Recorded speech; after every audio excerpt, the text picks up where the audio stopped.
on va faire des cas cliniques. Je pense qu'il y en a une dizaine.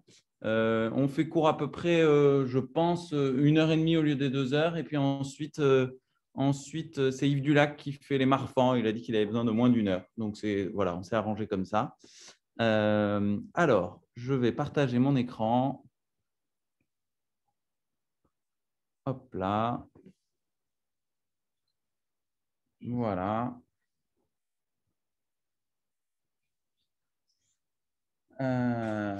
Alors, c'est parti.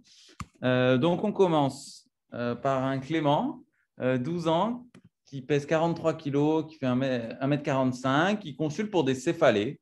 Vous découvrirez une HTA de repos à 150-90. Il est asymptomatique par ailleurs. Qu'est-ce que vous faites déjà en termes, on va dire, cliniques, déjà au niveau clinique, interrogatoire, examen clinique, qu'est-ce que vous faites? Alors, soit vous parlez, soit on fait du chat écrit. Hop là.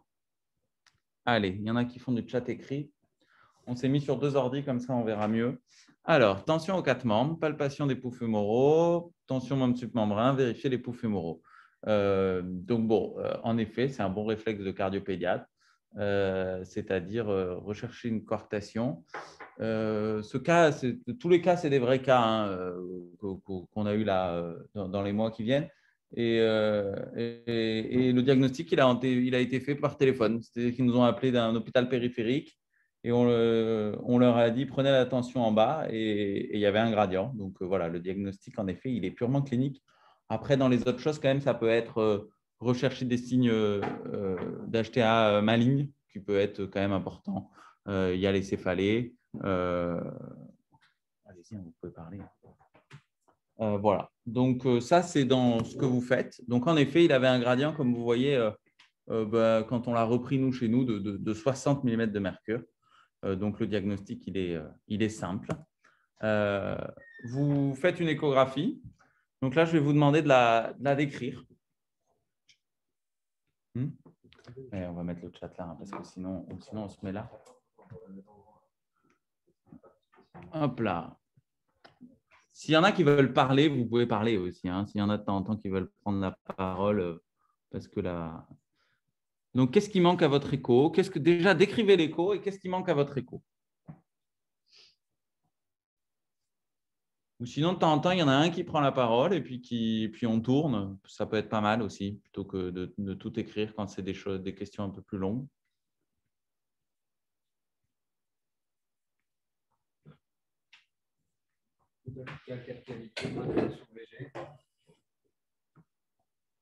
Donc, ouais, une 4 cavités avec une bonne fonction VG, on est d'accord. Et ensuite, les 2 autres coupes avec ou sans couleur.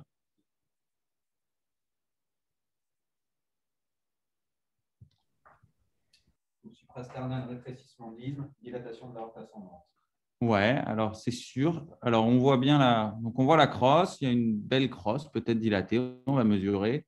Et puis en effet, là, l'isthme, on a du mal à le dégager. Hein. On peut se demander si on a une bonne coupe ou si c'est très très serré. Et en couleur, vous voyez, il y a. Bon, qu'est-ce qui manque? Je ne vais pas dire. Qu'est-ce qui manque? Qu'est-ce qui manque à votre écho déjà hein? Parce que là, l'écho. On propose un Doppler dans l'aorte. Ouais, un flux continu dans l'aorte. OK. Regardez la valve aortique. Très bien.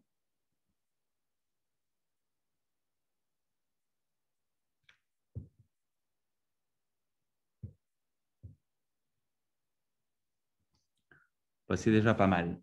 Donc, vous faites, c'est déjà pas mal, il manque des petites choses. Donc, vous faites ce flux dans l'aorte, ce Doppler continu sur l'isthme. Vous voyez un prolongement majeur. Et le flux en bas à droite, c'est quoi ce flux? Voilà. Et donc, le flux dans l'aorte abdominale qui est très amorti avec un prolongement également. Donc là aussi, de temps en temps, quand on ne voit pas bien ou quand on a dit qu'on s'est mal aligné, voilà, là, il n'y a pas de doute, il y a une coarctation très serrée. Et vous l'avez dit, dans les obstacles du cœur gauche, il faut rechercher. Alors, je pense que Voilà. Donc là, c'est une coupe où on voit à la fois la mitrale et puis un petit peu la aorte. Et donc là, ici, on voit mieux la aorte. Qu'est-ce que vous en pensez? Donc, bon, la mitrale, je l'ai dit, en tout cas, on ne voit pas les piliers, mais sur les feuillets, elle est normale. Par contre, en effet, il y a une bicuspidie qui est comment, d'après vous? Quel type?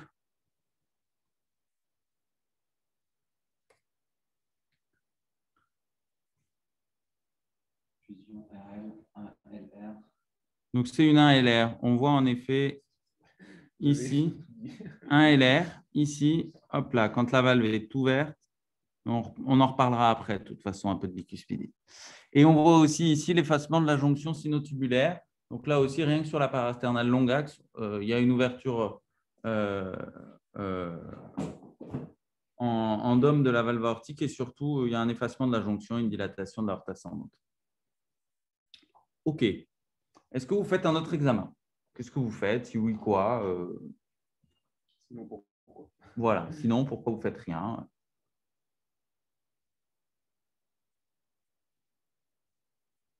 On rappelle qu'il a 14 ans, hein, c'est important. Ouais, il fait 45 kilos, 12 ou 14 ans, en effet. Angioscanner de l'aorte qui est proposé. Ouais. Autre chose?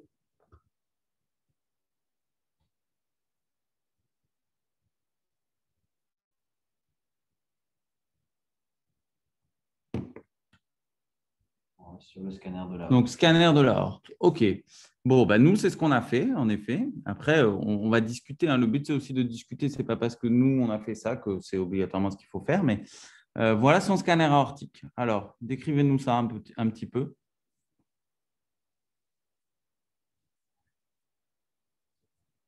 Proposer confirmation du diagnostic, recherche de collatéral et la distance entre la coartation et la sous-clavière. Ouais, alors, bon, déjà, c'est une coupe donc, sagittale où on voit bien l'aorte ascendante qui, en effet, est dilatée. Donc là, ça, c'est la sous-clavière, je vous le dis. On ne voit pas le TABC, mais il y a un TABC, une carotide sous-clavière. Et ensuite, comment vous décririez, qu'est-ce que vous diriez? Donc là, les collatérales, vous en avez parlé. Hein. On voit ici déjà des grosses intercostales développées et il y a des collatérales. Ça, par exemple, c'est une collatérale. Voilà. Qu'est-ce que vous… Coartation serrée. Ouais, coartation serrée. Donc, c'est une coartation serrée. Bon, quelle stratégie thérapeutique? Qu'est-ce que vous proposez à cet enfant?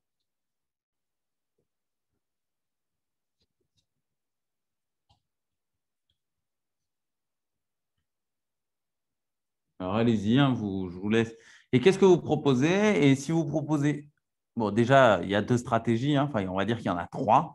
Il y a médicamenteux seul, stenting ou chirurgie. On a les deux propositions. Donc maintenant, dites pourquoi vous choisiriez l'un plutôt que l'autre. Encore une fois, il y a, comme souvent, pas qu'une seule bonne réponse, même si… Si l'aorte a atteint sa taille finale, c'est une tige. D'accord. Donc, en fait, ce qui vous manque en effet là, c'est ça. C'est des mesures. Vous avez raison. Il vous manque des mesures. Il a 12 ans, il fait 45 kilos. Son aorte transverse, vous voyez, hein, entre la sous-clavière et la carotide, elle fait 12 mm. 13 mm d'aorte au niveau diaphragmatique. On n'est quand même pas sur des critères, sur une taille d'aorte d'adulte. Et après, ce qui est important quand même pour le stenting, c'est la faisabilité et au niveau technique. Là, vous avez vu hein, sur le scan, ce n'est pas une vue, hein, c'est une coartation extrêmement serrée. Il n'y a quasiment pas de passage. Alors là, ce n'est pas rédhibitoire pour le KT, mais ça complique quand même sérieusement les choses. Et ensuite, vous voyez, sur une assez longue longueur, elle est petite et avec une aorte transverse finalement qui n'est pas très grosse, hein, 12 mm, il y a une petite hypoplasie de l'aorte transverse. Donc, ça se discute, mais on se dit que c'est peu probable que le KT soit en un temps et définitif, avec un KT quand même bien compliqué. Donc, nous, chez cet enfant-là, on a décidé chirurgie. On est assez pro-KT en général, mais là, on trouve que c'est une coartation qui est quand même peu accessible à l'interventionnel. Ce n'est pas une coartation juste ismique. Hein. Vous voyez, de là à là, c'est petit. il y a quasiment l'interruption. Juste un petit mot, hein, vous auriez quand même pu aussi discuter l'angio-IRM, l'angio-IRM aortique, qui est clairement l'imagerie de référence pour le suivi des coartations opérées. Ça, c'est sûr, puisqu'on ne va pas irradier tous les 3 à 5 ans, ou en tout cas régulièrement, ces patients. On peut même faire du flux dessus. Et si l'IRM est de bonne qualité, honnêtement, on a de très bonnes informations. Avant une prise en charge thérapeutique, c'est vrai qu'on aime bien avoir une imagerie très précise et la meilleure résolution anatomique reste quand même le scanner. Donc, pour voir parfaitement la zone, les mesures, etc., la longueur, la distance avec la sous-clavière, comme vous avez dit, le scanner, c'est quand même un petit peu mieux. Donc, la prise en charge, on l'a dit, excusez-moi. Et donc, un tout petit rappel, hein, quand on compare stent versus chirurgie, d'ailleurs, dans les nouvelles recommandations, on dit que chez l'adulte, hein, les nouvelles recommandations européennes chez l'adulte disent que quand c'est accessible, on peut vraiment stenter, mais sous réserve d'une anatomie accessible. Là, déjà, de 1, ce n'est pas un adulte, et de 2, l'anatomie est complexe. Ça ne veut pas dire qu'on ne peut pas, mais la chirurgie reste le gold standard. Et évidemment, on s'en doute, le stenting, l'hospitalisation est plus courte et il y a moins de complications avec des chiffres de mortalité qui sont autour ou en dessous de 1% dans des séries assez importantes. Mais il reste une mortalité, hein, ça existe. Une rupture aortique en stentant, ça existe. Voilà. Et évidemment, là, je n'en ai pas reparlé, mais si on a une hypoplasie de toute l'aorte transverse, le stenting, à moins de faire des choses très, très compliquées, c'est non. Voilà. Donc, ça pour ce cas. Si vous avez des questions, allez-y. Sinon, on va passer au cas un petit cas numéro 2. Vous verrez, on va faire un peu plus compliqué. Pas de questions. Allez. Allez, on enchaîne avec le deuxième cas. Donc, un cas de routine hein, que vous pouvez avoir dans votre cabinet ou votre centre. Donc, vous recevez un petit Joe, 7 ans, pour souffle. Ce souffle est plutôt au foyer systolique et donc vous faites une échographie. Alors, voilà, donc c'est pareil, hein, comme le cas précédent. Donc, on va vous laisser décrire la première coupe. Donc, qu'est-ce que vous voyez? Donc, c'est un comparatif couleur et sans couleur. Qu'est-ce que vous voyez déjà sur cette coupe?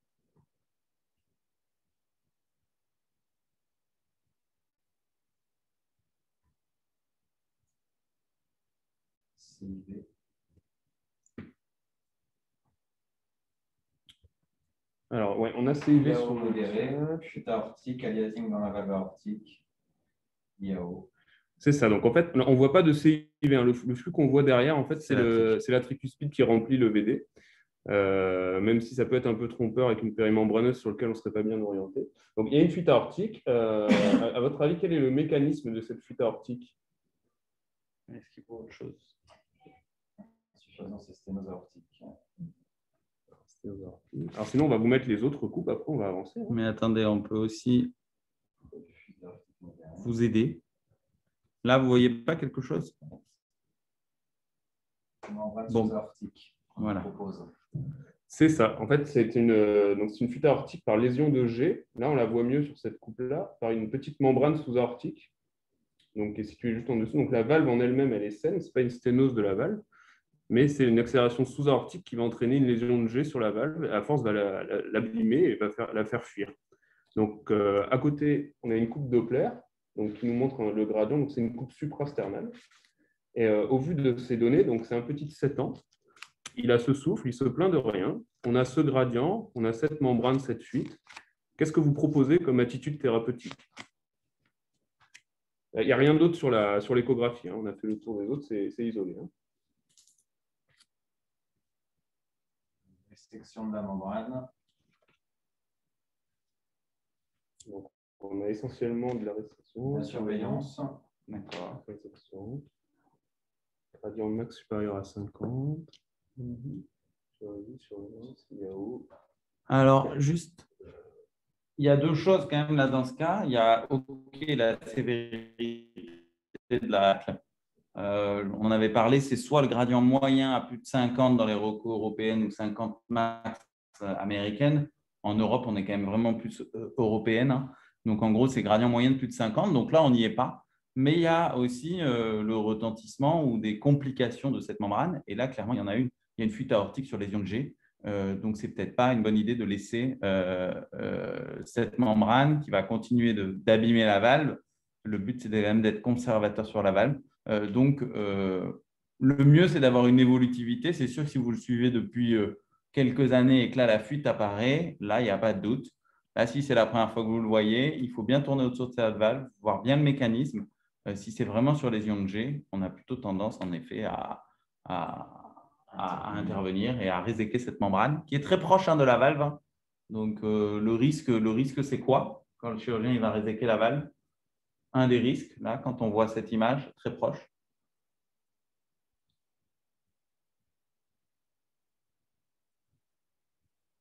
Lésion de la valve. Bah ouais, c'est de l'abîmer, hein. Tout à fait. C'est faire pire que mieux. Donc finalement, dans l'histoire, ce petit garçon a été opéré, à la fois sur le gradient limite et à la fois sur la lésion de la valve. Donc maintenant, ça fait quelques années que vous le suivez. Donc l'intervention s'est bien passée. Le chirurgien a été parfait. Là, il n'a pas lésé plus la valve qu'elle ne l'était déjà. Et puis, vous le revoyez quelques années plus tard, on va dire qu'il a une dizaine d'années. Et cette fois-ci, sa mère l'amène parce qu'il est essoufflé dans la récréation. Il n'arrive pas à suivre. Il joue pas bien au foot avec ses copains. Et donc, vous refaites l'échographie. Donc, on a ici, je sais pas pourquoi ça ne lance pas. Hop. Et donc, voilà ce qu'on a.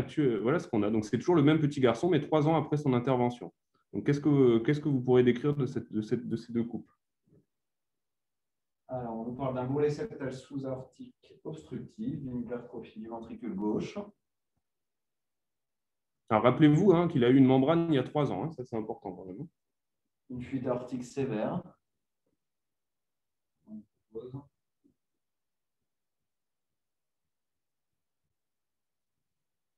Et voilà. C'est ça. Donc, ce qu'on voit en effet, donc, il y a une hypertrophie du ventricule gauche, probablement adaptative. Et surtout, on a une récidive de la membrane sous-aortique. En fait, le fameux bourrelet septal, là, ce n'est pas de l'HVG, c'est une membrane sous-aortique qui a récidivé. C'est une pathologie qui a tendance à récidiver parce que le chirurgien, souvent, il est protecteur initialement. Et après, ça peut se reconstituer à terme. Donc, c'est toujours trouver le bon équilibre entre réséquer suffisamment pour pas de récidive et ne pas être plus néfaste que la pathologie initiale. Donc, en effet, la fuite aortique, c'est probablement aggravé. On voit que ça fuit pas mal. Difficile de quantifier la sévérité là-dessus, mais elle est au moins modérée. Donc, il y a une HVG réactionnelle à cet obstacle sous-aortique et il y a une membrane. Donc, on est sur une récidive de membrane, un petit 10 ans, symptomatique. Donc, voilà, les coupes associées. Donc, vous avez l'HVG qu'on voit bien sur la coupe de droite. Et donc là, vous avez le gradient. On ne vous a pas mis le gradient, mais on voit qu'on atteint les 4 mètres sans problème. Donc, qu'est-ce que vous proposez sur cette récidive?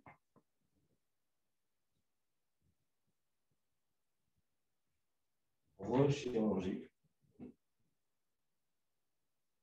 Alors, on va vous demander de préciser. En effet, bon, il n'y a pas de doute qu'il faille le réopérer, mais qu'est-ce que vous proposez comme attitude chirurgicale? On pourrait discuter l'alcoolisation septale. Non, ce n'est pas vrai, hein, mais vous auriez pu le dire. Mais non, on ne fait pas ça chez l'enfant et encore moins pour une membrane. Mais Une plastie faisable, remplacement valvulaire, point d'interrogation. Et donc, il a 10 ans, remplacement valvulaire. Comment, quoi, avec quoi, enfin, c'est quoi les options, hein? En tout cas, que vous allez devoir discuter avec la famille. Là, vous êtes en consultation, ils vont vous dire ce qui peut se passer et quels sont les…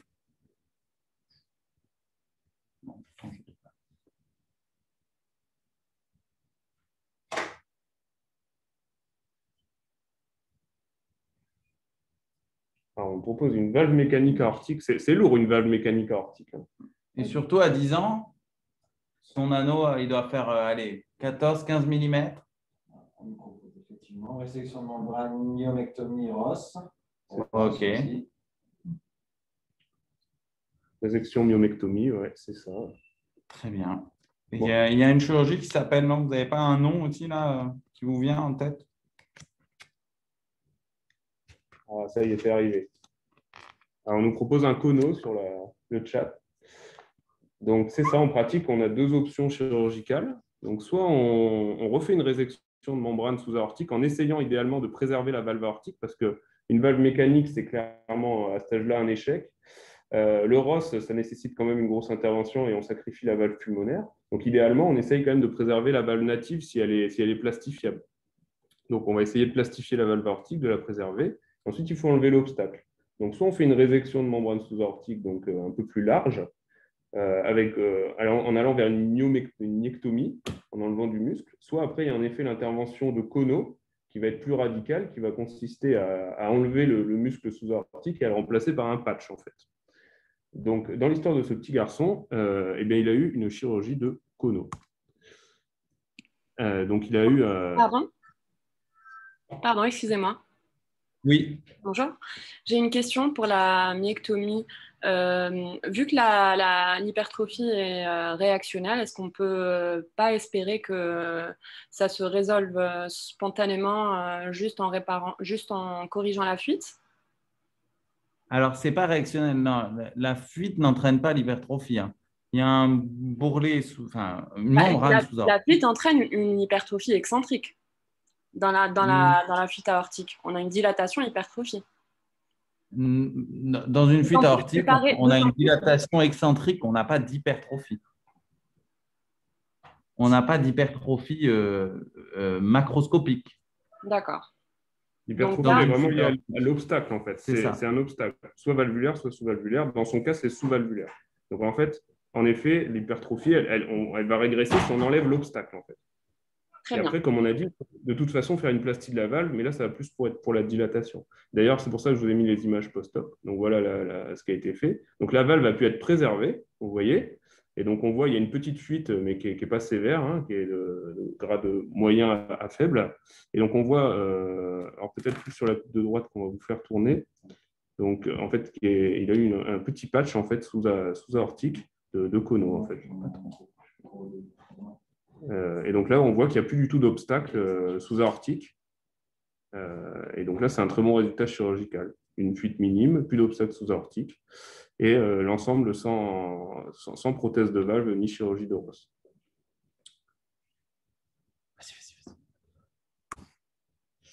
Et puis, donc là, l'échographie, on est en réanimation, on est à J5, et puis son état, il se dégrade brusquement. Au scope, fréquence cardiaque, 40 battements par minute. Qu'est-ce que vous pensez qu'ils peuvent présenter comme complications et qu'est-ce que vous proposez? Là, il y a du monde. En effet, c'est probablement un BAV complet par lésion des voies de conduction par la myomectomie de cono avec le patch. Et donc, qu'est-ce que vous proposez comme thérapeutique? Donc, c'est un garçon de 10 ans, hein, Redux.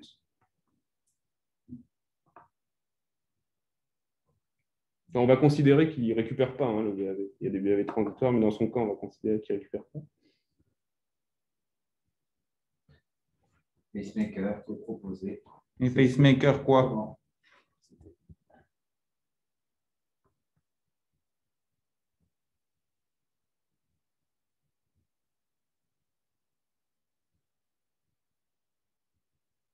Épicardique, son d'épi. Ouais. C'est ça, on est tous d'accord. À son âge, c'est vraiment l'épicardique qui est le traitement de choix, notamment pour la durabilité des sondes, pour le risque infectieux et pour avoir une qualité de stimulation sans sonde endocavitaire. Donc, ça va être la mise en place d'un pacemaker épicardique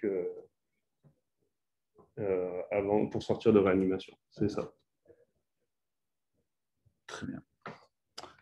Ok, vous avez des questions un peu sur l'obstacle sous-aortique? Ah oui, on a mis de temps en temps quelques articles récents. Ça, c'est pour vous montrer un article de 2021 avec 85 patients d'obstacles sous-aortiques. Il faut savoir qu'il y avait quand même plus des 3/4 des malades qui avaient des lésions associées, c'est-à-dire une CIV, un CAV, une coarctation ou quoi. Et ce qu'ils retrouvent, c'est que le facteur pronostic, on va dire péjoratif de réintervention, c'est quand on opère avant l'âge de 2 ans, quand c'est une membrane à type de tunnel et pas juste une petite membrane, mais vraiment un tunnel sous-aortique, et quand l'anneau aortique est petit, à moins 2 de Z-score. Voilà, c'était juste pour avoir un petit peu en tête ces choses. Voilà. Alors, un troisième cas clinique, si vous êtes prêts. Maxence, il a un jour, c'est le deuxième enfant de la famille. Il est né à terme à 3,6 kg et puis il a un souffle 3/6. Vous faites l'écho, ce qu'on vous appelle à la maternité, et vous avez ça. Alors, qu'est-ce que vous en pensez?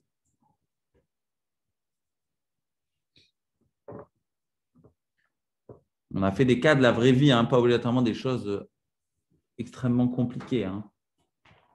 RAO congénital. Ouais, rétrécissement aortique. On en a parlé tout à l'heure, hein, sur cette coupe, vous pouvez presque déjà dire que c'est une bicuspidie, hein, même si on n'a pas la valve en face. Il y a une aorte ascendante dilatée, l'effacement de la jonction, une ouverture en dôme, une ouverture très limitée et un aliasing. Donc, c'est une sténose aortique, sténose valvulaire aortique, néonatale, avec sur probable bicuspidie et avec une fonction systolique VG conservée, préservée. Voilà, normalement, il faut dire tout ça. Là, on fait un peu aussi comme si on faisait l'oral du DU. Donc là, sur cette coupe, il faut dire tout ça. Vous faites en petit axe, enfin décrivez-moi là ces coupes. Allez-y.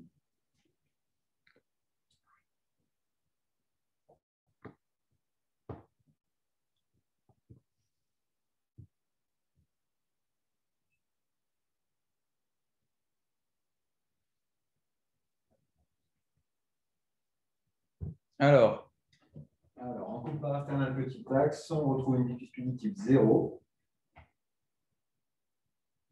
avec des feuillets qui sont épais. Ça, c'est vrai. Très bien.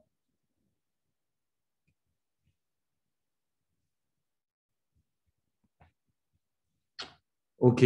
Alors là, c'est sur cette coupe-là, en effet, il y a une bicuspidie. Moi, je ne dirais pas type 0. Hein. Il y a un raphé ici. Donc, s'il y a un raphé ici, c'est une bicuspidie qui est quoi?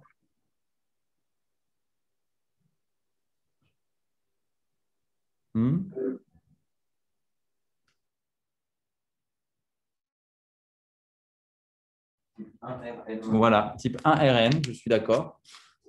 Des feuillets épaissis, ça c'est sûr. Ensuite, qu'est-ce que vous avez? Donc, on a vérifié qu'il n'y a pas de coartation. On voit que l'aorte, elle est de bon calibre. Elle est dilatée au début, mais qu'ensuite, il n'y a pas de réduction de calibre ismique. Et ensuite, il y a un gradient. Vous avez vu le gradient moyen, combien il est?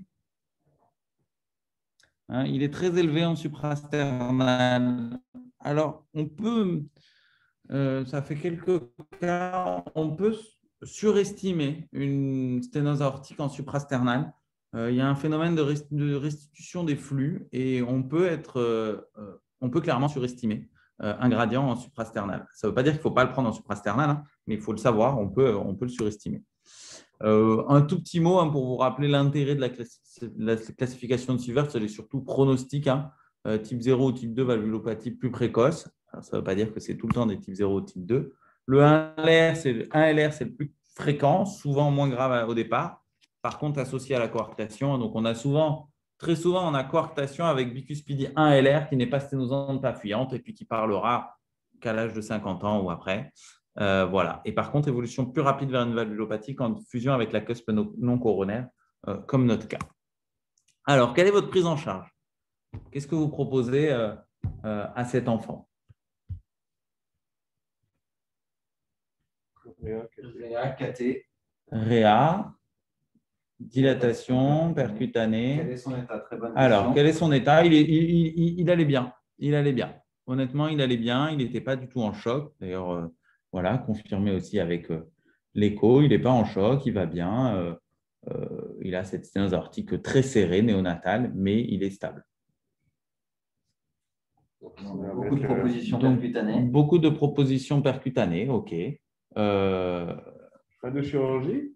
Ouais, donc bon, c'est ce qu'on va voir. Donc KT versus chirurgie, les deux se discutent. Il n'y a pas une attitude réellement supérieure à l'autre. Ça dépend Donc, quand on est dans le nord de la France, ce sera plutôt chirurgie et dans le sud, plutôt cathé. Le cathé, en tout cas, en général, si c'est une sténose valvulaire aortique serrée avec dysfonction VG en bas débit, souvent, c'est cathé. Ça, OK. Par contre, ces cas-là, c'est-à-dire de sténose aortique serrée sans dysfonction VG, ça se discute. Ça se discute avec des bons résultats finalement dans les deux. Et il ne faut pas se dire que c'est parce que c'est chirurgie, il n'y aura pas de réintervention. Il y a aussi des réinterventions quand c'est chirurgical. Le chirurgien, lui, il va dire qu'il est capable d'affiner les feuillets, d'ouvrir et d'être plus précis que le cathétériseur. Ça marche quand même pas mal le cathé. Il ne faut pas exagérer. Donc, nous, on a opté pour le cathé. Alors, comment ça va se passer? Vous allez expliquer quoi à la famille? Là, vous faites cet écho, là, vous faites cet écho, vous emmenez l'enfant en soins intensifs ou en réa, et puis vous voyez les parents et vous devez leur dire, ben voilà, comment ça va se passer? Comment va se dérouler le cathé? Il y a quelqu'un qui peut prendre la parole. Comment ça se déroule? C'est quoi comme voie d'abord? Est-ce que c'est sous âgés? Enfin, comment vous faites ça à peu près dans quel… Donc sous âgé, ouais, c'est mieux. C'est quoi la voie d'abord? Voie artérielle fémorale. OK. Et veineux. Et veineux. À quoi sert le veineux? Pourquoi vous prenez une veine?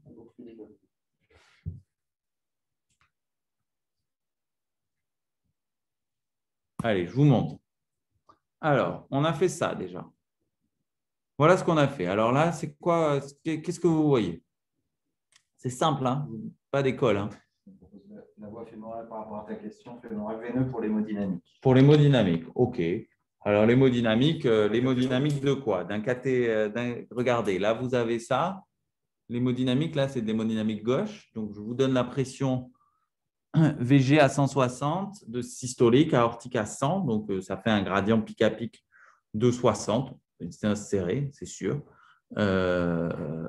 Avec, vous voyez sur l'angio aortique, une ouverture en dôme. On mesure l'anneau, il est un peu surestimé en bas.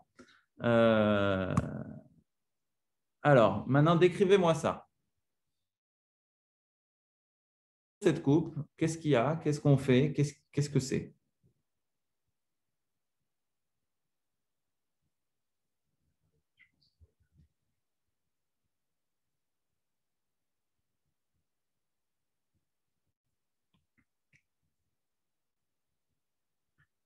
Ouais, dilatation par ballon. Bon, alors ça, OK, ça, c'était la partie facile. En effet. Donc ça, c'est le guide aortique. Donc déjà, on est en incidence. Alors, ce n'est pas vraiment de profil, mais en oblique gauche. Mais voilà, puisqu'on a la colonne vertébrale qui est là derrière. Ça, c'est le guide qui fait aorte, qui a traversé la valve aortique, qui est dans le VG, qui permet de monter un ballon, qu'on monte, on se place au niveau de la valve. Et donc ça, c'est quoi? Vous l'avez mis, c'est ça? Oui, l'entraînement. Voilà. On stimule et vous voyez, au moment où on stimule, ça tape très, très vite. L'idée, c'est de faire sous-stimulation pour éviter que le ballon il fasse suppositoire au moment où on dilate. Donc, comme ça, en fait, on arrête le cœur, hein, tout simplement. On stimule à plus de 200. On vérifie sur la courbe aortique qu'on fait chuter complètement la tension. Ensuite, on arrête, on replante, on se place le ballon, on stimule à 220. On gonfle le ballon et on dégonfle. Voilà. Ça prend 10 ou 15 secondes où en effet, il n'y a plus de débit. L'idée, c'est vraiment de ne pas abîmer cette valve aortique, d'essayer de l'ouvrir. Si je vous dis, vous prenez quoi comme taille de ballon à peu près à votre avis?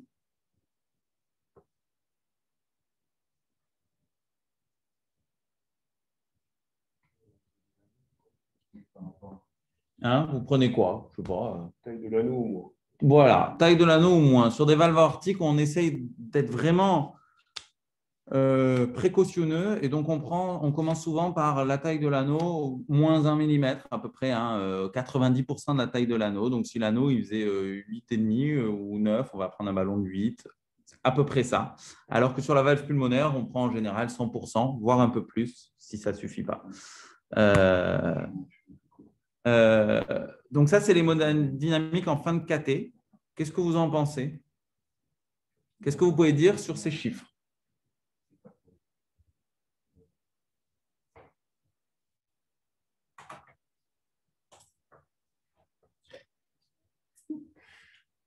Bon résultat. Alors, bon résultat, OK, mais allez un peu plus loin.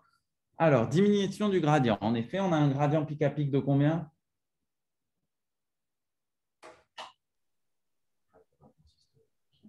Ouais, on a combien? Allez, je veux un chiffre. 7. Très bien. Et après, qu'est-ce que vous pouvez dire d'autre sur cette hémodynamique? Il y a une autre notion que vous pouvez dire. Alors, il faudrait voir les courbes, ce serait un peu mieux, mais je ne les avais pas. C'est quoi le risque d'une dilatation aortique? La fuite aortique. Et alors, comme vous pouvez dire, là on peut dire qu'il n'y a pas d'IAO sévère parce que la diastolique, elle n'est pas très basse. En général, il faut qu'elle soit à moins de la moitié de la systolique. Donc là, vous voyez, il faudrait qu'elle soit en effet en dessous de 30 à peu près pour que ce soit une diastolique basse par rapport à ce chiffre. Après, on est sous AG, hein, donc on n'a pas des chiffres très élevés. Mais en tout cas, quand on est au KT, on peut souvent dire, en fonction de la courbe et de la diastolique, même avant même de refaire une angio ou une écho, si on a une fuite aortique. Donc ça, c'était le résultat. On est à peu près à 9 mois, je me souviens, on l'a vu ensemble, Benoît, avec une fuite aortique qui est modérée et plus de gradient. Donc là, c'était en effet un bon résultat. Alors, est-ce que vous avez des questions sur la sténose aortique ou pas? S'il n'y a pas de questions, on passe au cas d'après.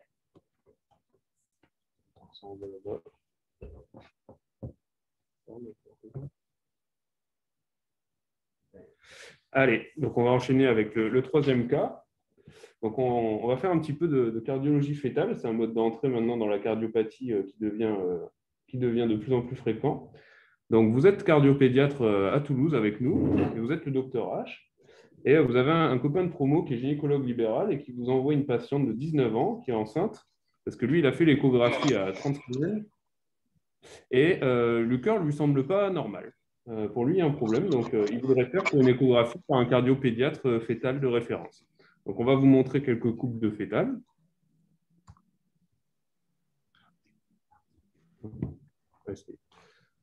Voilà, donc il y a 2 coupes de fétales. Donc, le fétal, c'est très compliqué, mais on va rester sur des choses très simples, en fait. Qu'est-ce que vous voyez sur ces 2 coupes?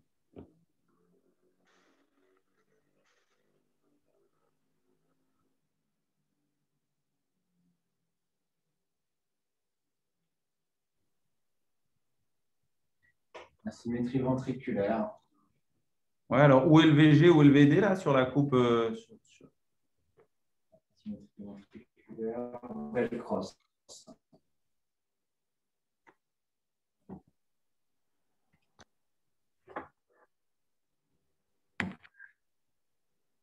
Alors, sur la coupe de droite, le VG, il est en haut ou il est en bas?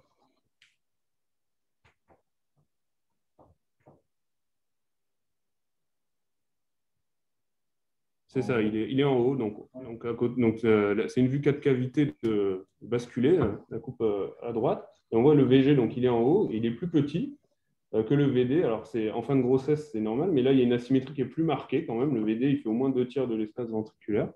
Et donc, la crosse, on la voit, il y a quand même un petit rétrécissement qui se profile avec l'aorte qui est un petit peu plus petite par ici, au niveau à peu près des troncs supra-aortiques. Hop là. Ici, là. Là, on a les troncs supra-aortiques et ici, quand même, on a une réduction de calibre. Alors, c'est pas facile à voir. C'est pas facile. Après, en fétal, c'est beaucoup de suppositions, hein. L'idée, c'est de voir l'asymétrie importante. Et donc, qu'est-ce que vous proposez alors? Vous voyez une asymétrie, 30 semaines d'aménorrhée, qu'est-ce que vous dites à la patiente? Donc, 3 propositions. Soit vous lui dites RS, vous revoyez mon copain et vous accouchez où vous voulez. Soit vous voulez la faire en niveau 3. Soit vous lui dites il faut vous envoyer à Paris pour un traitement in utero.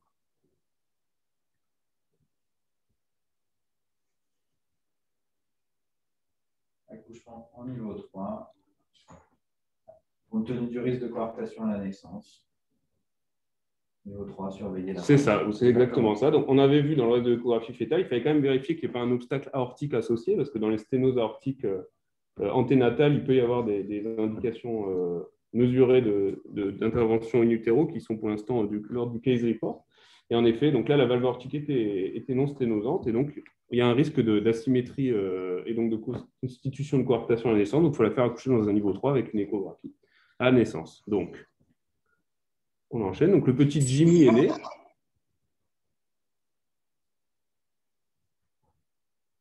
Il y avait une question. Non. Donc, le petit Jimmy est né. Donc, il est en salle de naissance. Il va très bien. Il a une SATA à 100%. Il y a un petit souffle à l'apex. Il a une bonne adaptation. Il n'y a pas de réanimation néonatale. Et donc, là, vous êtes avec votre externe qui vous demande s'il peut commencer à préparer ses papiers de sortie pour J3. C'est assez unanime, non? Ça dépend si le canal artériel est fermé. Non. C'est ça, c'est exactement ça. Donc, il va falloir lui faire une échographie quand même postnatale et il va falloir regarder le canal artériel et puis aussi l'apparition ou non d'une coarctation. Hein. Donc, alors, décrivez un petit peu les coupes qu'on a. Qu'est-ce que vous voyez?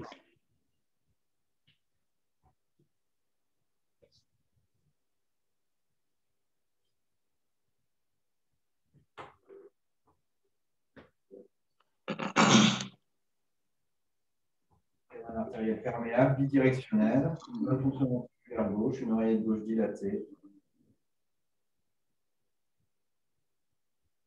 une sténose mitrale ou une fuite mitrale. C'est ça. Donc, vous êtes Très bien. très bien là. Donc, en effet, on voit Bien, donc bien. sur la coupe de droite un canal artériel qui est encore bidirectionnel. On est sur un J0 de vie, hein, donc les pressions pulmonaires les résistances pulmonaires sont encore élevées. Et donc sur la coupe de gauche, en effet, on voit sur la mitrale une valve mitrale qui semble légèrement sténosante avec un aliasing. Un anneau aortique qui est un petit peu petit, mais on ne voit pas d'obstacle aortique sur cette coupe. Donc en effet, on voit un obstacle mitral. Donc voilà le reste de l'échographie. Qu'est-ce que vous voyez sur ce documentaire? Il y a quelqu'un qui a son micro, ou soit qui veut nous parler, soit qui a le micro allumé. Je ne sais pas. Peut-être pas qui veut nous parler, mais qui a son micro en tout cas. Alors, allez-y, décrivez.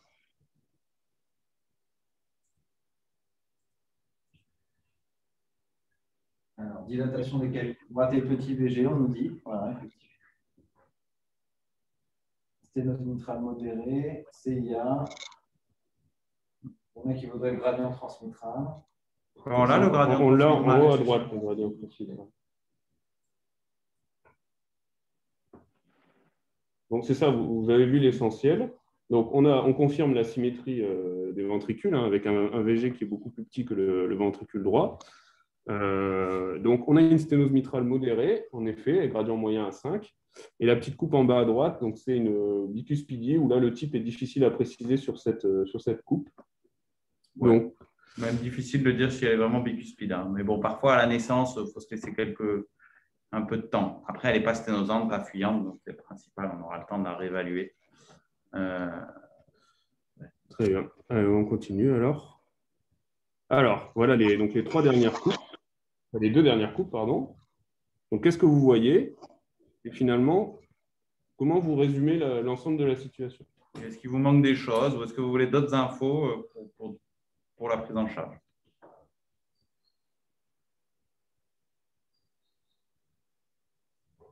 Alors, coarctation aortique, diastolique. On vous propose un Shaun avec des sténoses étagées, syndrome de Shaun. Bon, c'est ça, vous avez tout. Hein. Ouais. Alors, le Shaun, il n'y a pas la définition complète, mais oui, il y a des sténoses étagées, on est d'accord. Donc, on a l'association d'une bicuspidie non sténosante, d'une coarctation aortique, d'une sténose mitrale, avec une asymétrie ventriculaire. C'est ça. Donc, qu'est-ce qu'on propose là comme prise en charge? Donc, on a une sténose mitrale modérée, une bicuspidie non fuyante, non sténosante et une coarctation aortique constituée précocement. Et une asymétrique. Et une asymétrie ventriculaire. C'est ça.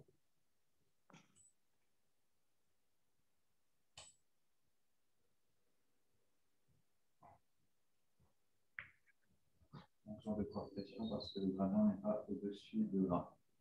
Oui, tout à fait. Alors, la coarctation, en effet, on pourrait attendre, hein, mais bon, globalement, on va dire qu'elle va se constituer. Il y a un prolongement, il y a une coarctation. Hein.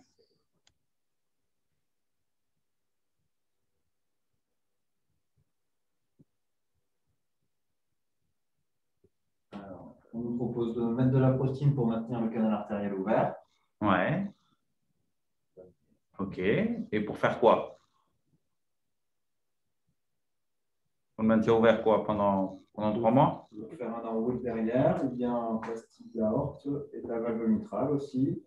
Chirurgie de coarcte, surveillance des autres anomalies, traitement chirurgical de la coarctation. Donc, il y a plusieurs attitudes qui sont proposées. Et en effet, ce n'est pas si facile. Et je crois que là, il y a un des trucs qui n'est pas inintéressant, c'est est-ce que c'est un uni ou biventriculaire, hein? Est-ce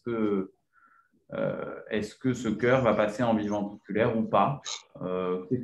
Qu'est-ce que vous avez comme… Là c'est tout le temps des discussions, hein? Ce n'est pas blanc ou noir, hein. Qu'est-ce qui vous manque ou qu'est-ce qui vous fait dire que ça passera plutôt en uni ou biventriculaire dans ce cas, par exemple?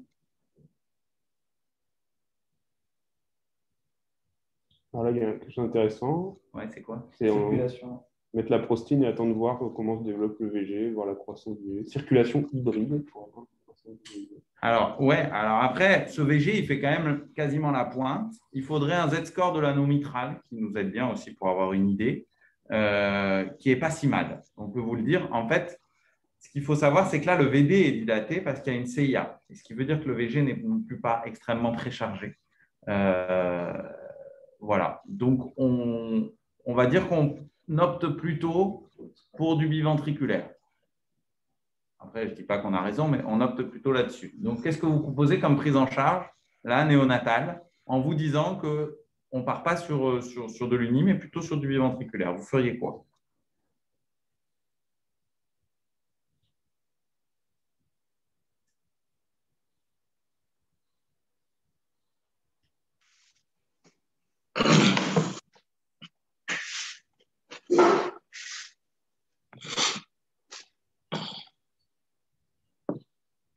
On reste sur la coarctation et on pose la question d'une dilatation mitrale. Plastie mitrale plus Crawford. Alors, le truc, c'est que si on fait une plastie mitrale plus Crawford, ça veut dire sternotomie et c'est plastie aortique étendue, CEC, perfusion cérébrale. C'est possible, hein, mais sur une mitrale qui, pour l'instant, est quand même modérément sténosante. Après, vous avez peut-être raison, mais elle est quand même, pour l'instant, modérément sténosante. Elle n'est pas serrée. Et l'aorte, si vous regardez, la coarctation, elle est vraiment plutôt isthmique. Il n'y a pas une hypoplasie très étendue de l'aorte. La dilatation percutanée mitrale, ça, non, ça ne marche pas parce que ça ne marche que dans les RM rhumatismaux avec des fusions des commissures. Là, le mécanisme, ce n'est pas ça, hein. Souvent, on en reparlera peut-être après, mais c'est des fusions pilier-commissure, c'est un seul pilier, des parachutes. Donc là, le KT, c'est niet, ça ne marche pas. C'est ça. Donc après, il y a l'autre attitude qui est proposée dans le chat. Donc, pas de geste sur la mitrale et un geste uniquement sur la coarctation. Donc, c'est ce qui a été retenu chez cet enfant. C'est quand même, on est sur un nouveau-né, hein, un néonatal. Donc, la première chose, c'est déjà de ne pas nuire, hein. Donc, on se limite aux gestes urgents. Donc, la mitrale, elle a été considérée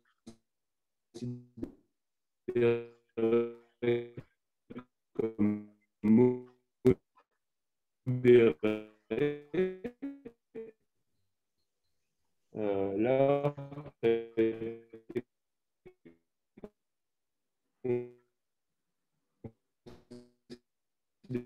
comme de bon calibre, et donc il a eu une chirurgie de la coarctation cardiaque. On parle de stenting de la coarctation. Et sur le nez, le stenting, le stent, il ne va pas grandir. Que vous pouvez lire dans la littérature de stenting parce que, mais non, retenez, à un nouveau-né, on ne stente pas la coarctation. Voilà. Et dilaté au balance seul, on va avoir des anévrismes, donc on ne fait pas trop ça, on fait pas ça non plus. Sauf, pareil, un choc cardiogénique, état catastrophique.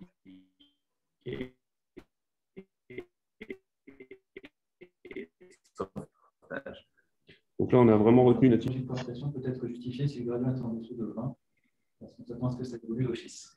Mais le gradient quoi? Clinique? Non, le gradient de Le gradient à l'écho. Alors, les gradients à l'écho, ça ne veut rien dire, hein. Pour une coarctation, on ne parle pas de gradient. Il n'y a pas de gradient pour une coarctation. On ne peut pas appliquer le Bernoulli, donc il n'y a pas de valeur de gradient. La seule valeur, c'est le prolongement diastolique, le flux dans l'aorte abdo ou dans l'artère mésentérique, voir comment il est. et par contre, le gradient clinique. Donc, c'est vrai qu'on ne vous l'a pas mis, mais on va considérer que le gradient clinique était de plus de 20 mm de mercure dans ce cas, hein, en fait. Voilà, voilà, on n'a pas mis les données cliniques, ce qu'on voulait commander l'écho, mais il y avait une coartation clinique. De toute façon, avec la symétrie des vaisseaux, il n'y avait pas énormément de doute non plus. Donc, la chirurgie se passe bien. Et donc, il a été opéré d'une chirurgie de Crawford. Il sort à domicile. Et à J3, après sa sortie à domicile, il est réadmis en réanimation avec ce tableau clinique. Donc, une tension, une hémodynamique instable, désaturation, 87% de SAT, des signes de choc. Qu'est-ce que vous évoquez? Il y a un problème de connexion. Vous ne voyez pas, c'est ça? Vous ne nous entendez pas? Si on voit, c'est saccadé. Ah. C'est très mal. Vous nous entendez mal? Ah. C'est la connexion qui ne doit pas être parfaite. On peut... Le problème, c'est que là, toi, sur cet ordi, tu as vu, Rémi, le problème, c'est que vu qu'il y a beaucoup de vidéos, c'est des PowerPoint très lourds et en Zoom, c'est difficile. C'est mieux, là, on dit. C'est mieux. Bon, ok. Allez, on va parler un peu plus proche peut-être. Ou un peu... Alors, à vous, par contre.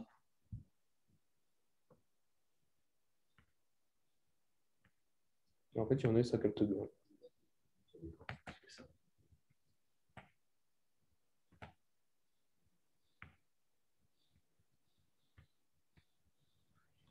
Alors, qu'est-ce que vous évoquez comme diagnostic? Récidive de coartation.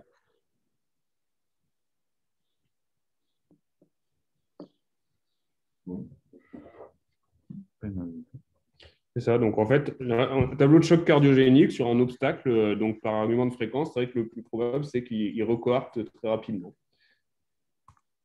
Donc, voilà les coupes qu'on a réalisées. Donc, on va vous les lancer. Hop. Alors, qu'est-ce que vous voyez sur ces coupes?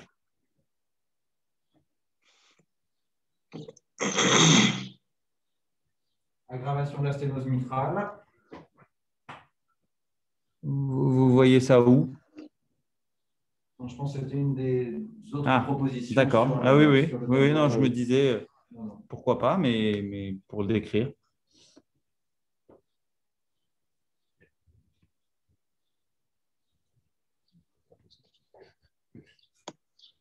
Une sténose des veines pulmonaires aussi qui peut être proposée aussi. Ouais. C'est quoi la cause? Bon, décrivez déjà l'écho là. Qu'est-ce que vous voyez comme décrivez, comme si vous étiez.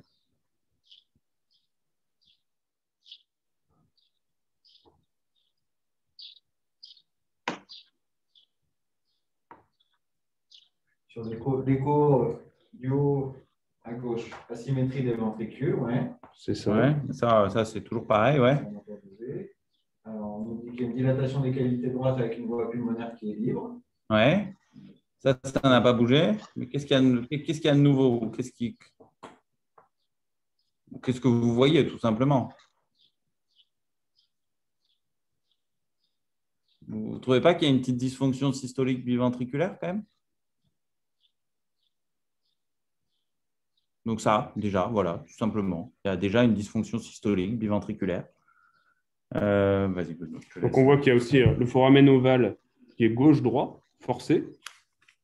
Donc ça colle bien avec un obstacle gauche. Il est véloce. Il est très véloce, voilà. Le cœur se décharge vers le VD. Et on voit que le canal artériel est fermé.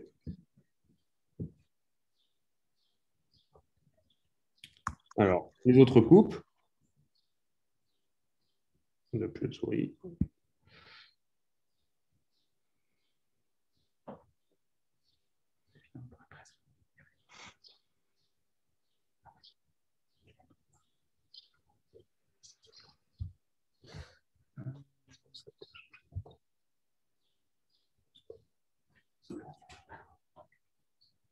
Là, sur la crosse que vous voyez à gauche, là, qu'est-ce que vous pouvez dire?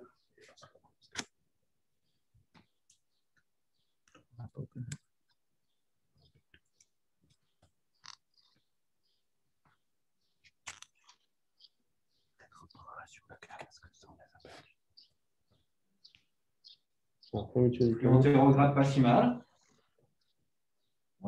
Ouais, c'est ça. D'accord, on est bien. Là, vous avez. C'est le cas avec ouais. Donc, on a l'isthmicie avec un passage en effet antérograde, mais qui est faible. Et puis là, c'est vrai qu'au gradient de Doppler, on n'a pas tant que ça. Après, c'est un contexte de choc. Donc, pour avoir du gradient, il faut quelque chose qui pousse dedans. Donc, on va voir un petit peu s'il n'y a vraiment pas d'obstacle sur cette aorte après. Donc, au final, on avait initialement un obstacle étagé de Schoen, incomplet, avec une sténose mitrale non sévère, une valve aortique bicuspide sans obstacle, une coarctation. Et donc là, il a été réadmis pour un état de choc. On a une asymétrie ventriculaire qui est encore plus marquée, une dysfonction biventriculaire, un FOP forcé gauche-droit et l'impression d'un nouvel obstacle au niveau aortique. Donc, qu'est-ce qu'il faut faire en urgence? Il y avait une seule chose à faire là. Vous avez le droit qu'à une réponse. Il n'a pas été opéré, cet enfant, encore. On s'est peut-être mal exprimé tout à l'heure. Il n'a pas été opéré. C'est ça. Donc, il faut rouvrir le canal avec la prostine. Donc, c'est ça. Très bien. Donc, maintenant, il est sous prostine.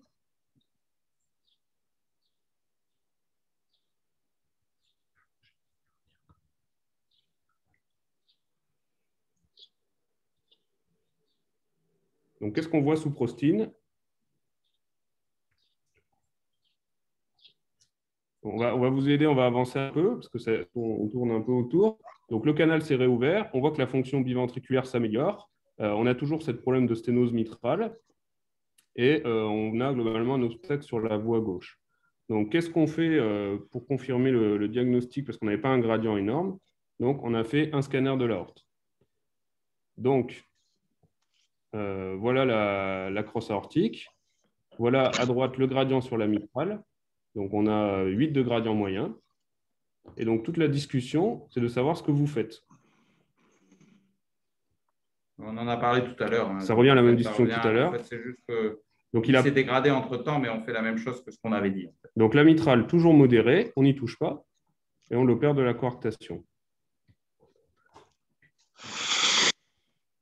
C'est où la suite? Putain, tu l'as pas vu. Attendez, excusez-nous.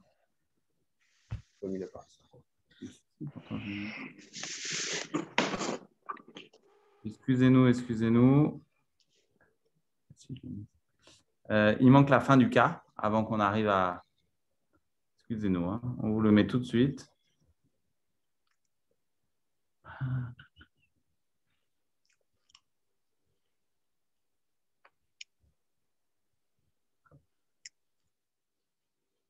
Ouais, je reprends là. Hein. Je vais faire ça parce que sinon après. Hop. Voilà. C'est à partir de là où ça redevient intéressant. Donc, opérer de sa cure de coarctation, thoracotomie, et l'évolution post-opératoire est défavorable. Malgré des amines, une prise en charge réanimatoire optimale, et l'équipe de réanimation vous demande comment ça se fait qu'ils n'arrivent pas à le sevrer. Qu'est-ce que vous évoquez comme diagnostic dans ce contexte?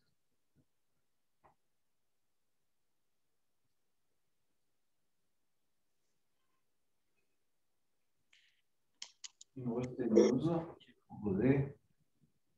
En effet, on pourrait avoir une recoartation. Donc, ce n'est pas le cas chez lui. Autre diagnostic. Une dysfonction ventriculaire gauche, des complications de la thoraco, type atélectasie. Ouais. Un VG qui est trop faible et qui n'est pas capable de c'est ça. d'assumer le débit systémique. Un chylothorax. Il n'y a pas de gradient intentionnel, il n'y a pas d'épanchement, il n'y a pas de grosse atélectasie. C'est le cœur le problème. VG déconditionné, oui, ça pourrait. Alors, sous amine, il a une bonne fonction. Rappelez-vous du début du cas. Qu'est-ce qui pourrait poser problème sur ce cœur? Maintenant qu'il n'y a plus de coarctation et que le VG, il fonctionne. La mitrale. C'est ça, la mitrale. Donc, le problème, c'est la sténose mitrale, qui a été jugée modérée pour l'instant.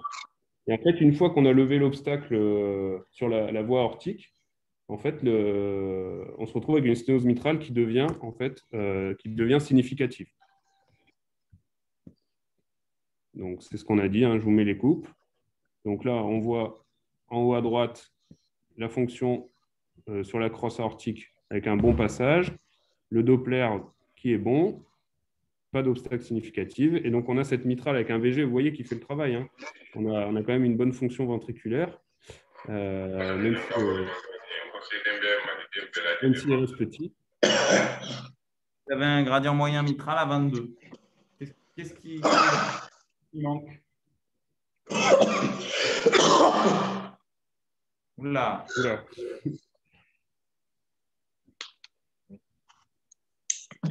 Sissoko, s'il peut couper son micro, ça serait sympa. Sissoko, oui. Alors, s'il vous manque une coupe d'échographie, un élément à l'échographie,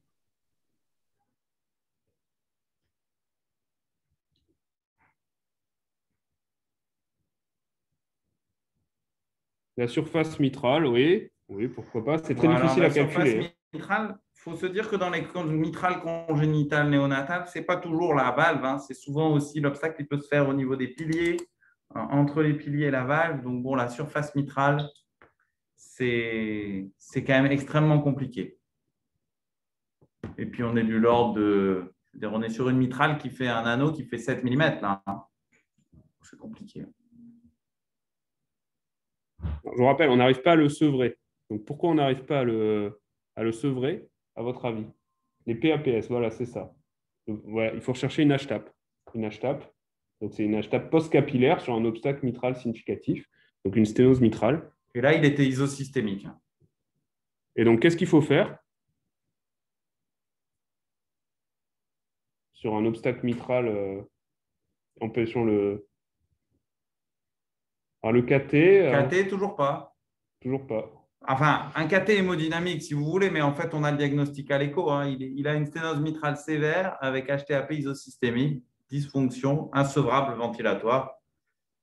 Il n'y a pas trop le choix, en fait. Enfin, si, soit on abandonne ce VG en se disant qu'il ne fera pas l'affaire, soit chirurgie de sa mitrale. C'est ça. Donc, chirurgie de mitrale. Donc, sachant que c'est une chirurgie complexe. Néonatale. Plastie mitrale. Voilà. Ce qui a été fait. Donc, c'est ce qui a été fait. Il a eu une chirurgie de plastie mitrale. Donc, voilà le résultat post-opératoire. Donc, qui n'est déjà pas idéal, mais qui permet quand même d'avoir une fonction biventriculaire. Donc, on est sur un projet biventriculaire. Et donc, qu'est-ce qui reste à surveiller dans le suivi? Qu'est-ce qui va vous occuper? Donc, en tout cas, vous voyez que le VG, c'est clairement un VG. On a bien fait de le garder. Hein. Quelques mois, là, on est sur une écho quelques mois après. Il y a un bon VG, une sténose mitrale résiduelle modérée, quasiment pas de fuite. C'est quand même un bon résultat. Hein.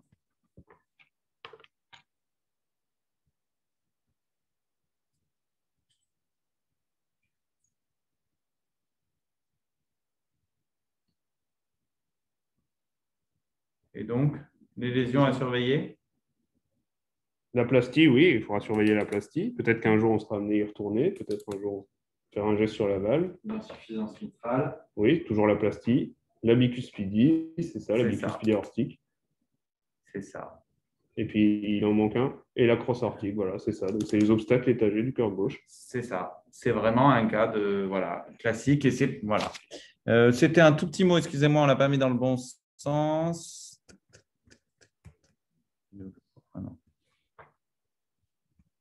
Alors, juste une étude récente sur les Sean. En gros, ce qui ressort de cette étude de seulement 40 patients, mais bon, c'est quand même pas une pathologie extrêmement fréquente, c'est que la sévérité, en tout cas la mortalité, un des facteurs prédictifs de mortalité, c'est lorsque l'on fait une chirurgie mitrale dans les 6 premiers mois de vie, donc comme chez notre petit, ou qu'on répare l'arche aortique.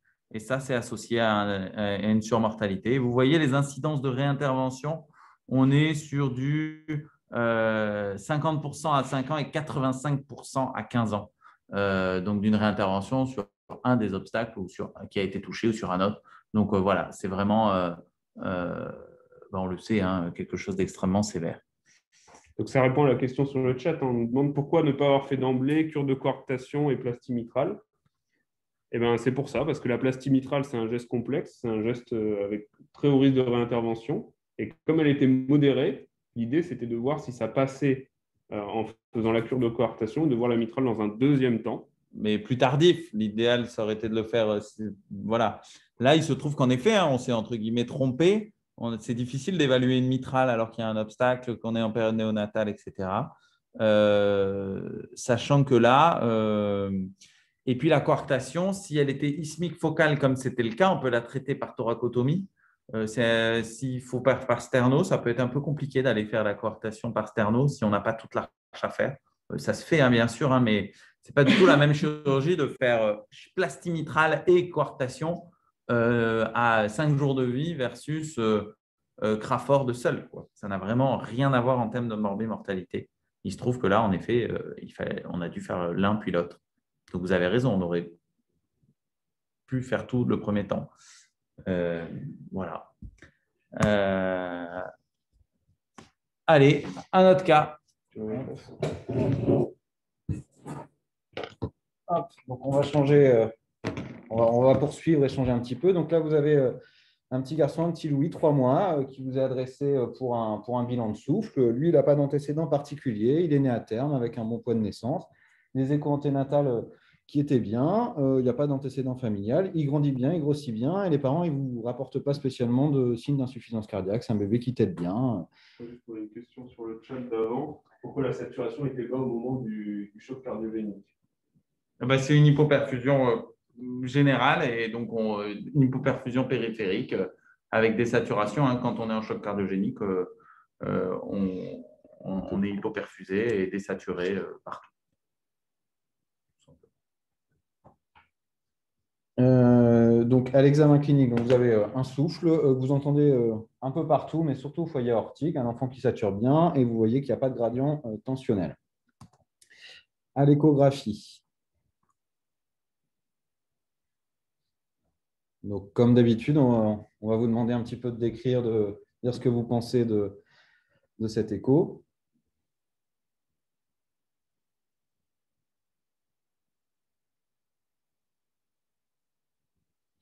Une hypertrophie ventriculaire gauche, oui, on est d'accord.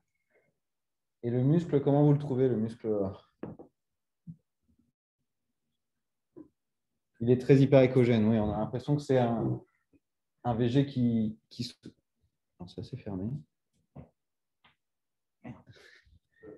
Problème. Ah, excusez-nous, on va remettre. PowerPoint a bugué. Sinon, tu l'as là-bas. Ah oui.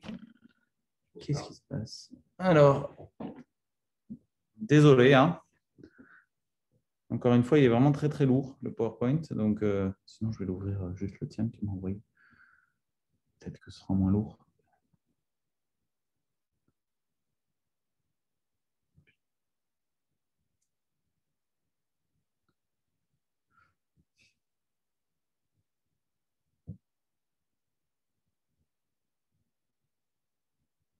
Alors, on repartage.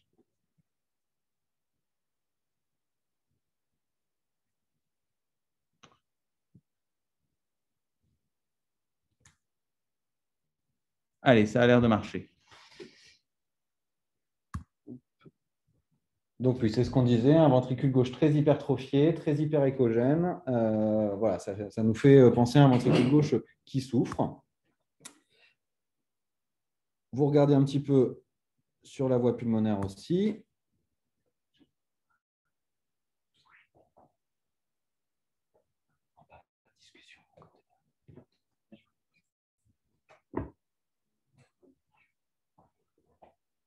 Hop, il y a une accélération pulmonaire, très bien.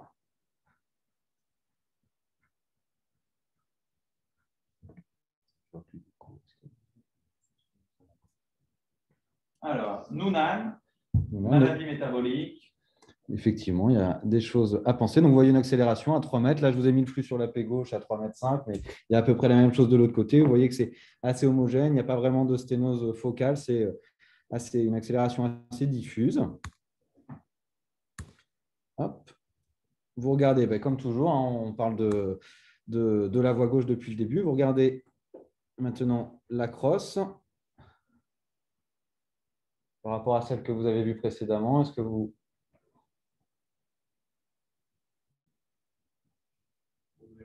On évoque un Williams. C'est une bonne… Sur quel critère tu évoques le Williams?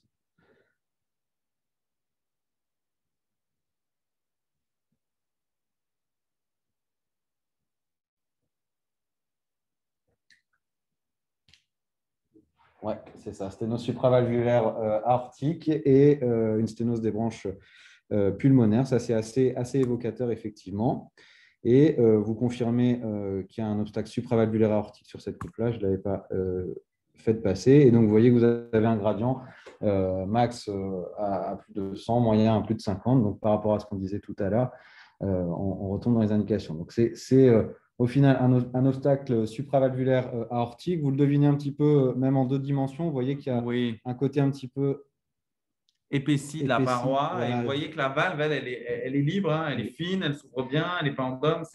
Le diagnostic différentiel, c'est quand même vraiment la sténose valvulaire aortique. Et là, c'est juste après, juste la jonction qui est très petite, et des parois épaisses. Très épaisse. Donc, on parle à l'écho d'un épaississement, enfin, plutôt en histo, d'un épaississement de l'intima, de la média, pardon. Donc, votre diagnostic, vous l'avez dit, une sténose supravalvulaire aortique avec une accélération sur les 2 voies pulmonaires et donc une atteinte plus globale. Il y en a qui l'ont déjà évoqué. Le syndrome de Williams, c'est plus généralement, en gros, des pathologies de l'élastine. Donc, juste un petit point, le gène de l'élastine, c'est un gène qui est important pour toute la paroi vasculaire en particulier. C'est un gène qui est localisé sur le chromosome 17 et donc vous pouvez avoir des mutations familiales ou des mutations sporadiques sur ce gène, mais il peut être également emporté dans le syndrome de Williams-Boren, qui est une microdélétion qui emporte ce gène, mais aussi d'autres, ce qui explique qu'il y a une variabilité du tableau avec d'autres intats qu'on va revoir rapidement après. Donc, il peut y avoir dans ce type de pathologie avec un épaississement, une sténose supravalvulaire aortique, soit des mutations électives comme dans tous les gènes, soit des microdélétions et donc du coup une atteinte plus globale et multisystémique. Il y a un PNDS qui a été fait en 2014 qui permet d'avoir quelques outils de prise en charge concernant le syndrome de Williams-Boren. Pour rappel, c'est une atteinte cardiovasculaire qui est au premier plan, très souvent présente chez ces enfants, avec une artériopathie relativement diffuse qui peut toucher les différentes artères du corps, mésentériques, donc rénales aussi, des sténoses supravalvulaires aortiques et la sténose des branches. Et l'association des deux, elle est assez évocatrice. Et en plus, c'est des enfants qui font de l'hypertension. Il y a une dysmorphie faciale qui n'est pas toujours évidente à mettre en évidence quand ils sont tout petits, comme toute la génétique chez les petits. Là, vous avez différentes photos d'enfants avec un syndrome de Williams-Boren, mais il y a quand même des traits qui sont relativement constants, avec un œdème suspalpébral, une bouche assez large, avec une éversion de la lèvre inférieure, un nez de petite taille. Il peut y avoir des signes ophtalmaux qui nécessitent d'être surveillés. C'est des enfants qui vont faire pas mal de troubles digestifs dans la petite enfance et qui vont avoir, on va dire, un trouble du neurodéveloppement avec, on parle toujours du cocktail party syndrome, des enfants qui sont très sociaux, qui vont aller facilement vers les autres, qui vont avoir un retard initial de développement du langage, puis après, ça va s'améliorer. Et par ailleurs, petite anecdote, c'est qu'ils sont des enfants qui ont une prédisposition musicale. Il y a beaucoup d'enfants qui ont l'oreille absolue chez ces enfants-là. En néonatal, un des moyens aussi pour y penser, c'est devant une hypercalcémie, savoir l'évoquer là-dessus. Vous avez l'hypocalcémie chez les syndromes de Dijorge. L'hypercalcémie, c'est plutôt les syndromes de Williams. C'est des enfants et des adultes après qui sont petits, avec des adultes qui sont grosso modo en croissance au 3e percentile. Donc voilà, après il peut y avoir d'autres atteintes. Là, vous avez un enfant qui n'a pas fait, en haut à droite, qui n'a pas fait la sténose supravalvulaire, mais la coartation aortique. Et on retrouve cet aspect très épaissi de la paroi vasculaire qui nous fait y penser. Et donc après, il peut y avoir toutes les autres lésions et ça va regarder un petit peu partout. Pensez que c'est des enfants qui sont compliqués à prendre en charge sur le plan anesthésique, étant donné qu'il y a des obstacles potentiellement des deux voies de sortie. Ça peut être un petit peu sportif pour les anesthésistes. C'est bien d'avoir des gens qui connaissent. Donc, quelle prise en charge proposez-vous pour cet enfant? Donc, il y a plusieurs possibilités. Comme on l'a dit depuis le début, soit en surveille, c'est assez simple. En cardio, soit en surveille, soit on fait et on traite médicalement, soit on fait un cathé, soit on a une attitude chirurgicale. Là, vous avez un enfant avec une sténose supravalvulaire aortique serrée. Il y a 100 de gradient max, plus de 50 de gradient moyen, avec un retentissement ventriculaire gauche, un VG qui souffre, et vous avez un obstacle avec une hypoplasie des deux artères pulmonaires assez diffuses.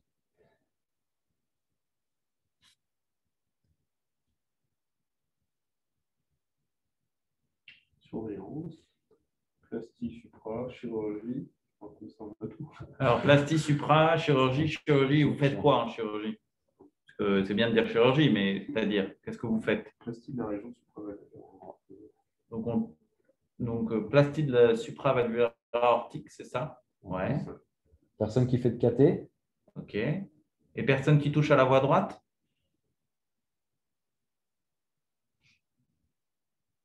OK. Sur la voie gauche uniquement. Ok, bon, on est assez d'accord avec ça. Donc, surveillance, oui, dans l'idéal, on essaie de retarder au maximum. Après, si on a un ventricule gauche qui souffre, il y a bien un moment, il faut qu'on avance et qu'on fasse quelque chose.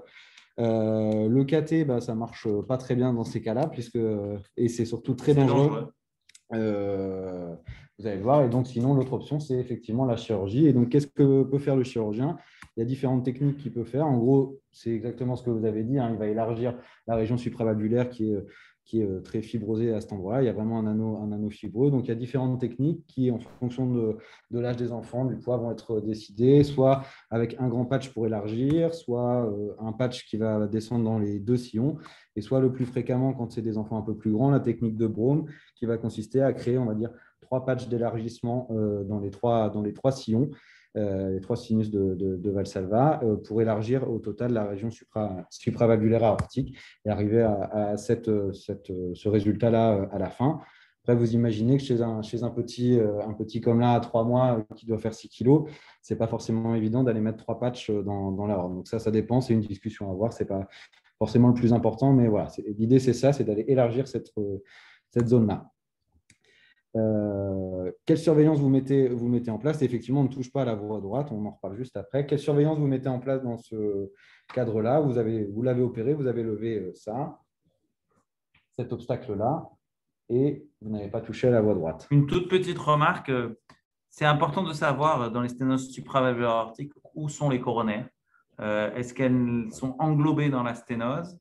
Parce que des fois, finalement, il y a une sténose aussi coronaire, alors plutôt chez les plus vieux, mais quand même, de savoir si c'est en dessous, si c'est pris dedans, s'il y a une sténose, etc. Parce que ça va quand même modifier les choses. Et le post-op, vous voyez, les coronaires, elles étaient habituées à être perfusées à très haute pression, puisque la sténose, elle est en aval.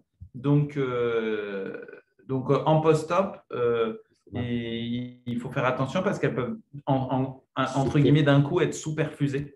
Donc, c'est des malades qui, pour le post-op aussi, sont à gérer délicatement, et il faut tolérer une certaine hypertension.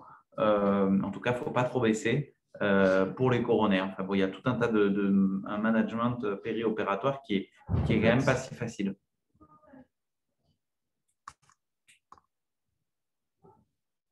Donc, côté surveillance, il va y avoir cet enfant, le côté cardiologique, avec, selon l'atteinte initiale, vous avez en général une évolution favorable de la voie droite. Donc, c'est pour ça qu'on disait tout à l'heure, on n'y touche pas trop. Et ce d'autant plus que, comme vous l'avez vu sur l'écho, c'est, on va dire, une hypoplasie assez diffuse, une accélération diffuse. Il n'y a pas de sténose focale. Donc, finalement, c'est compliqué de faire quelque chose. Il y a un risque d'aggravation, même chez les enfants qui ont au départ pas de sténose serrée. Il faut surveiller parce que ça a tendance à se majorer sur la voie gauche. Et on surveille aussi tout le reste, les obstacles étagés, parce que même si de manière un peu classique, c'est la sténose supravalvulaire, il peut y avoir d'autres choses qui apparaissent, comme je vous montrais tout à l'heure, la coarctation chez d'autres enfants. Et après, il y a tout le reste de ces patients, tout suivi du côté syndromique général qui est repris dans le PNL. Voilà, savoir y penser sur les sténoses supravalvulaires, évoquer les pathologies de l'élastine, surtout si vous avez cet aspect un peu épaissi de la paroi à l'écho, c'est des choses qu'on voit fréquemment, et la prise en charge est vraiment plus compliquée, c'est des choses qui sont importantes à savoir. On va changer un petit peu et pour.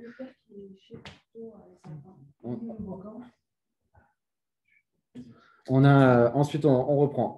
Donc, Madame Shawn, une jeune femme de 25 ans que vous voyez pour la première fois. Son père, il est suivi pour une bicuspidie et elle avait une membrane sous-aortique pendant la petite enfance, mais elle n'est pas trop suivie depuis. Là, elle est actuellement à 24 semaines d'une première grossesse et elle est adressée par sa sage-femme compte tenu des antécédents familiaux et elle voudrait que vous l'évaluiez.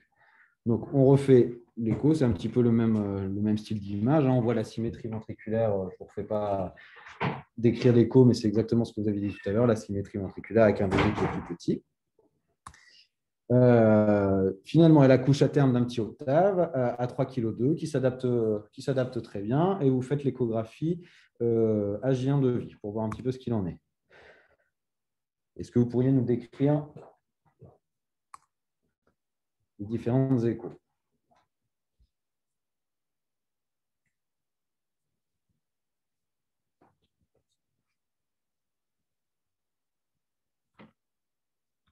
Allez, il ne reste plus très longtemps. Tenez bon. CIV de la voie d'éjection.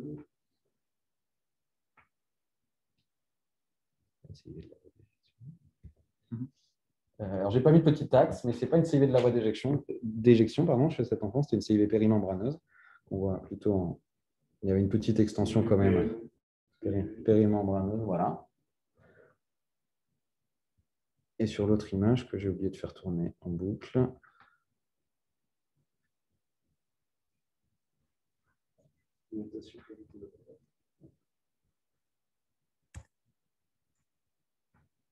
Un canal qui est toujours ouvert. Donc, vous aviez une asymétrie ventriculaire en anténatale, vous surveillez, comme on l'a dit tout à l'heure, la fermeture du canal et la constitution d'une éventuelle coarctation. Et puis finalement, vous mettez en évidence une CIV, c'est parfois le cas.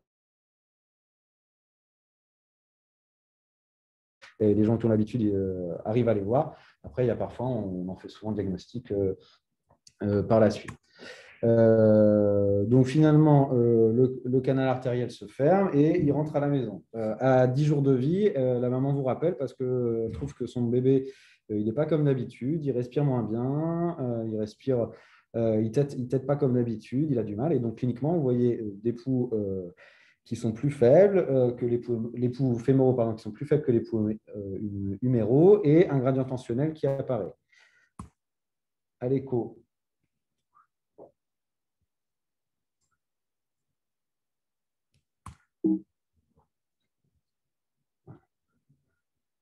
vous avez ça, on l'a vu pas mal de fois aujourd'hui.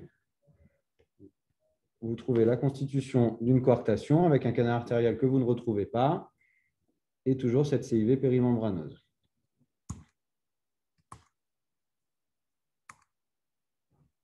Par rapport à tout à l'heure, il y a l'apparition d'une petite fuite mitrale en plus et un VG qui ne va pas si mal finalement.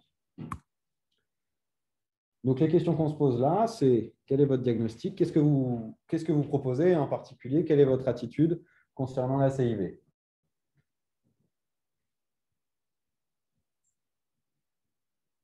Donc, c'est quoi le diagnostic déjà? Syndrome de coarctation. Syndrome de coarctation, c'est ça. C'est ça.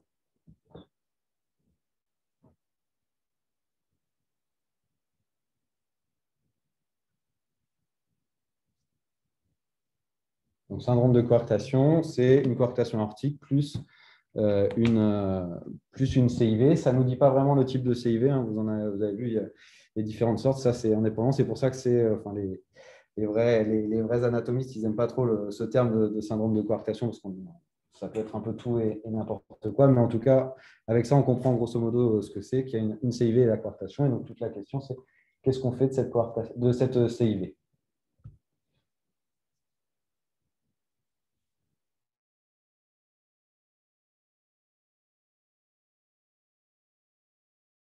À votre avis, qu'est-ce qu'on fait? Qu'est-ce qu'on fait de cette CIV?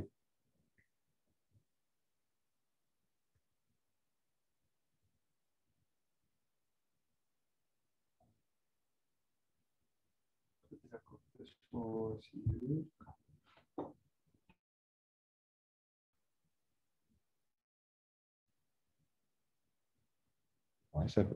Donc, tu traiterais uniquement, voilà, tu répares la cohorte et tu vois pour la CIV. Et tu vois, c'est-à-dire, donc tu la laisses et t'attends. C'est quoi les options possibles?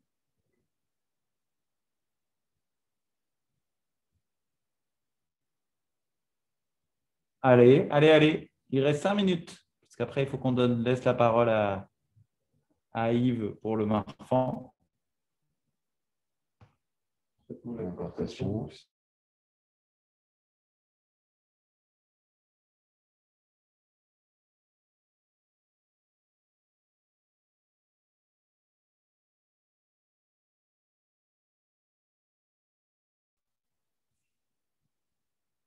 On ferme la CIV, on traite la coartation. Voilà. Ben, en gros, là, c'est exactement les trois options dans le syndrome de coartation. Et donc, c'est toute la difficulté, un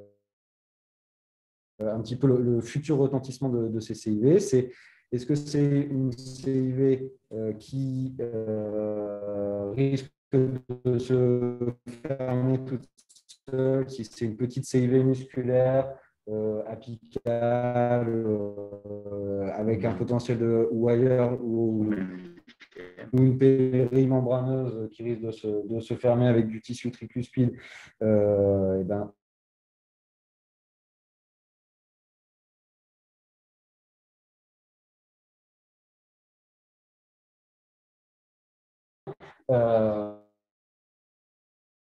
des discussions qui sont en équipe, à voir en fonction des habitudes du chirurgien, des choses, mais c'est toute la question d'évaluer le retentissement de cette CIV, son évolution potentielle et surtout son retentissement.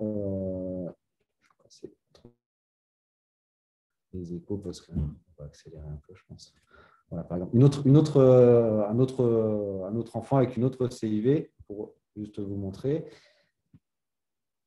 Ici, cet enfant, donc c'était la même chose, une coarctation qu'on verra après, et vous voyez une large CIV dans le septum musculaire, qu'on voit même très bien en 2 dimensions, voilà, qui est assez large. Donc vous vous dites, cette CIV-là, elle va débiter si on n'y touche pas. Elle est en revanche plutôt assez bas dans le septum musculaire. Ça peut être compliqué pour le chirurgien d'aller la fermer, hein, en tout cas surtout en néonatal. Donc peut-être que celle-là, ça pourrait être une bonne candidate pour traitement de la coarctation et cerclage de l'artère pulmonaire et voir dans un deuxième temps comment elle évolue. Parce qu'elle peut se fermer toute seule, on peut la fermer au cathé ou chirurgicalement en levant le cerclage.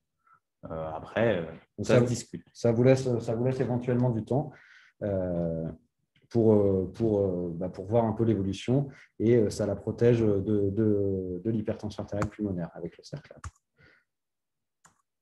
Hop, je passe. Ça, je vais passer.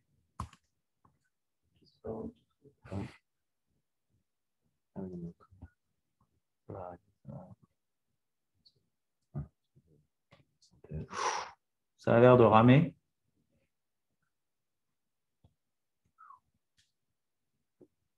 Vous nous entendez quand même? On vous entend, mais c'est vrai que ça a du mal à charger. Ok.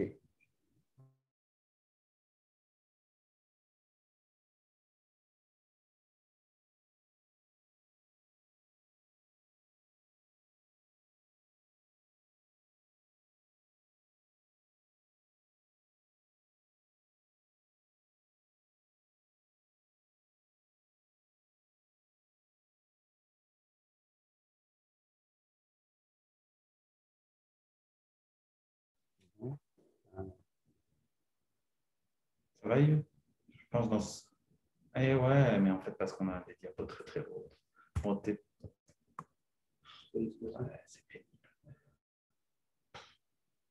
Bah, nous, on parle, donc on ne sait pas si on ne s'entend pas. Ok. voilà. Je t'appelle Fado, qui va dès qu'on a fini jusqu'à là, c'est bon. Okay. Donc, le syndrome de coartation, même si, comme je vous disais, c'est pas très, en termes de nomenclature, c'est pas parfait, mais plusieurs attitudes. Soit on touche qu'à la coartation si on a une CIV avec un potentiel de fermeture ou qui est toute petite. Et donc, on va juste faire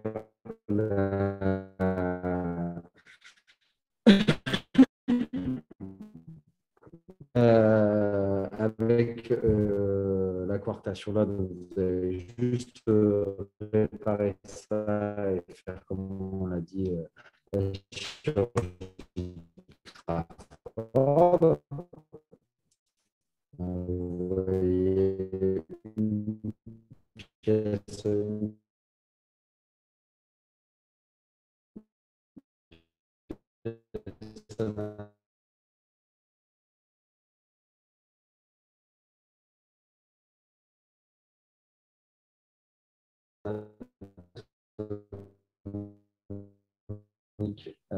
Vivement encore.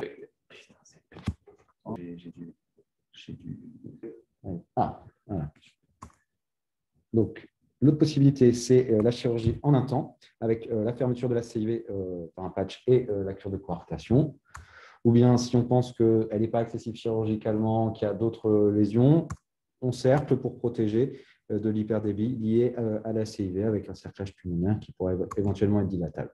Attention, le cerclage, bien sûr, on laisse potentiellement une empreinte sur l'artère pulmonaire, donc ce n'est pas anodin non plus. Donc, bien à chaque fois peser le pour, le contre de chaque chirurgie. Si cette CIV, elle peut se fermer toute seule, et avoir tendance à la respecter. Si il y a une possibilité de tout faire en un temps, en sachant que c'est quand même des chirurgies qui sont plus longues, puisque c'est une CEC versus un clampage aortique. Si on ne touche qu'à la coartation, on peut fermer en un temps. Et à l'inverse, si on pense que ce n'est pas possible, faire le cerclage.